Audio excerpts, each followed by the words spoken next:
सञ्चकोष लगानी कोषको कसरी चाहिँ कति चाहिँ गर्ने र कसरी अनलाइन गर्ने, त्यसको लागि कुनै ब्राउजरमा गएर अनलाइनको लागि हामीले गर्न सकिन्छ। आजको टपिक रहेको छ एफसिजिओ। यसमा कुनै पनि व्यक्तिले आफ्नो संस्थाको प्यान नम्बरबाट नेपाल सरकार या प्रदेश सरकार या स्थानीय सरकारको कर बुझाउनको लागि यसको प्रयोग गरिन्छ। यसको लागि कसरी चाहिँ कर चाहिँ जम्मा गर्ने, त्यसको लागि सबभन्दा पहिला यसमा क्लिक गर्ने। जब क्लिक गरिन्छ भने यसरी पेज खुलेर आउँछ र यहाँनिर कुनै विज्ञापन आएको छ अन्तर्क्रिया कार्यक्रम सम्बन्धमा, त्यो अब हेर्नु छ भने ठिक छ, नत्र साइडमा क्लिक गर्ने। यसरी क्लिक गरिसकेपछि तर स्क्रोल गर्दा यसरी गर्दाखेरि तल तपाईको योहरू हेर्न सक्नुहुन्छ। मेरो माउसको कसर योहरू यो सबै छ जति सार्वजनिक सम्पत्तिको व्यवस्थापन प्रणाली। यो अर्को भिडियोमा इन्टिग्रेटेड पब्लिक फाइनान्स म्यानेजमेन्ट, यो पनि अर्को भिडियोमा। स्थानीय तह राजस्व पोर्टल, यो स्थानीय सरकारको राजस्व पोर्टल छ, यहाँनिर गरिन्छ। र त्यस्तै चाहिँ अब हाम्रो सार्वजनिक सम्पत्तिको व्यवस्थापन प्रणाली, यो अर्को भिडियोमा। र राजस्व व्यवस्थापन प्रणालीलाई यसले हामीले तलमाथि गरेर यसरी हामीले यसलाई राजस्व व्यवस्थापनमा चाहिँ क्लिक गर्दाखेरि तपाईको यसरी अर्थ मन्त्रालयसँग खुलेर यस्तो आउँछ। र यहाँनिर तपाईँ पासवर्ड प्रयोग गरेर तपाईँ आफ्नो युजर आइडी प्रयोग गरेर लग्न सक्नुहुन्छ। मैले यहाँनिर आफ्नो राखेँ र लगइन गरेँ। आर्थिक वर्ष राख्नु पर्यो 81-82 को मैले राख्नु पर्यो। तपाईँ कहिलेको काट्नुहुन्छ त्यो अनुसार चाहिँ इनभ्यालिड युजर र पासवर्ड भनिएको छ। एकचोटि हामीले व्यवस्थापन यहाँनिर स्थानीय तह राजस्व भुक्तानी पोर्टलमा गएर क्लिक गर्ने। यसरी क्लिक गरिसकेपछि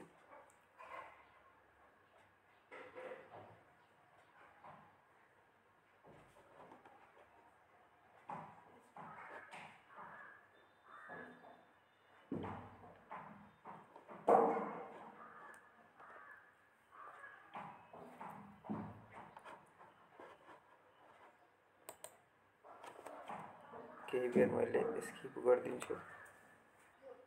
यसरी खुलेर आयो। यहाँनिर युजर र पासवर्ड राख्दाखेरि साइन इन गर्नु पर्यो। साइन इन भइहाल्यो। नयाँ भाउचर लिनु छ। भुक्तानी गरिएको भाउचरहरू होला, भुक्तानी नगरिएका भाउचरहरू कति छ, प्यान नम्बर, राजस्व कार्यालय जानकारी, विभिन्न कुराहरू छ। मलाई नयाँ आजको टपिक एउटा नयाँ भाउचर कसरी भर्ने, यसमा क्लिक गर्ने।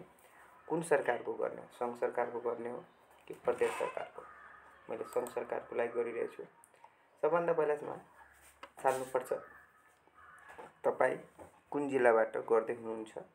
मैले सर्लाही जिल्लाको लागि दोस्रो पार्टमा छ, यहाँनिर हेर्नुहुन्छ। सर्लाहीमा मैले क्लिक गरेँ। यहाँनिर क्लिक गरिसकेपछि यहाँनिर सर्लाहीको क्लिक गरिसकेपछि तपाईँलाई विभिन्न कार्यालयको कर भेज्नुपर्ने यहाँनिर दिएको, जस्तै सर्लाही जिल्ला अदालत, जिल्ला निर्वाचन कार्यालय, निर्वाचन अधिकृतको कार्यालय, जिल्ला सरकारी वकिल कार्यालय, कोष तथा लेखा नियन्त्रक कार्यालय, सर्लाही भन्सार कार्यालय, करदाता सेवा कार्यालय, विभिन्न छ। मलाई शिक्षा क्षेत्रको कर तिर्नु छ। अब यसको लागि हामीलाई के हुनु पर्यो, यसमा 2 मा जाने। यहाँनिर लेखिएको छ 2, 3 मा मालपोत कार्यालय, इलाका प्रहरी कार्यालय र चौथोमा यहाँ चाहिँ शिक्षा विकास तथा समन्वय इकाइ यो नम्बर हुन्छ। यसमा गएर यहाँनिर क्लिक गर्छु र यहाँनिर नयाँ छ, नयाँमा क्लिक गर्ने, यसै तपाईँको खुलेर आउँछ। अब यसमा चाहिँ भर्नुपर्ने हुन्छ। जस्तै कि यहाँनिर तपाईँको यो खुल्नमा अलिक टाइम लिइरहेछ। जस्तै कि अब कुन उद्देश्यको लागि हो,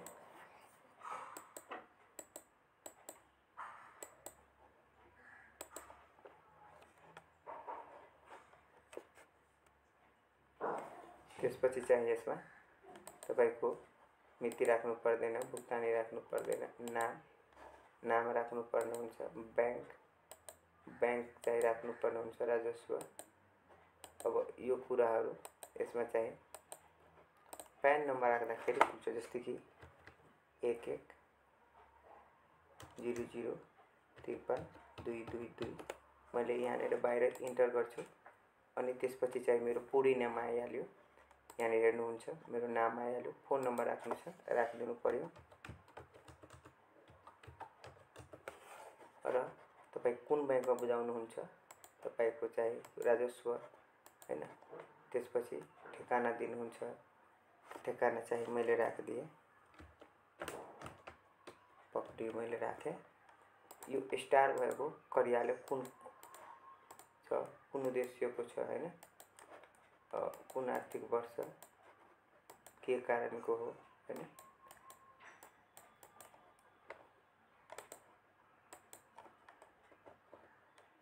त्यो ब्याक गरेर मैले यहाँनिर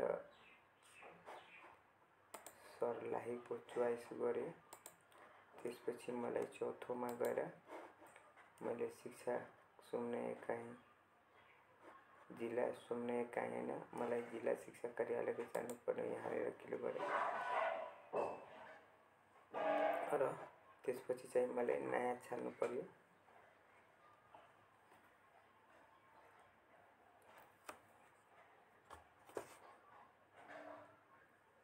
अनि यसमा चाहिँ हामीले प्यान नम्बर राखिदिन्छु मैले आफ्नो 1100532222 अनि बाहिर इन्टर गर्छु र मेरो नाम आयो, फोन नम्बर आइहाल्यो। त्यसपछि के तिर्नु छ मैले यसमा अलि माथि गर्छु कि शिक्षा क्षेत्र परिश्रमिक शुल्क विवरण मानव मैले राखे, टीसी अनि रकम तपाईले जति राख्नु छ, मानव कि मैले 15,000 राखे। कर कुन वर्षको हो, 81-82 को हो, अझ थप्नु छ एड गर्नुस् अनि पर्पस अन्य भइहाल्यो। त्यसपछि के को लागि निकासा बिरुजु पैसा सुर शिक्षा क्षेत्रको आम्दानी हैन, के बिरुजु अनि निकासा फिर्ता पैसा दस्तुर राख्नु हैन। अब यसमा तपाईले के को लागि इक्जाम लेख्दिनुस्, इक्जाम त्यसको चाहिँ कति राख्यो, मैले 16,000 राखे, ट्याक्स त्यही वर्षको अनि तपाईले यहाँनिर नेक्स्ट गर्नुहुन्छ। यति भयो हैन। अनि त्यसपछि कहीं छुट्यो कुन बैंकमा बुझाउनुहुन्छ, नेपाल बैंक लिमिटेड, ओके गर्नु। यसरी तपाईको चाहिँ देखिन्छ। यो प्रिन्ट गरेर तपाई बैंकमा लगाउन सक्नुहुन्छ। हस्त साल बुझ्नु भयो होला।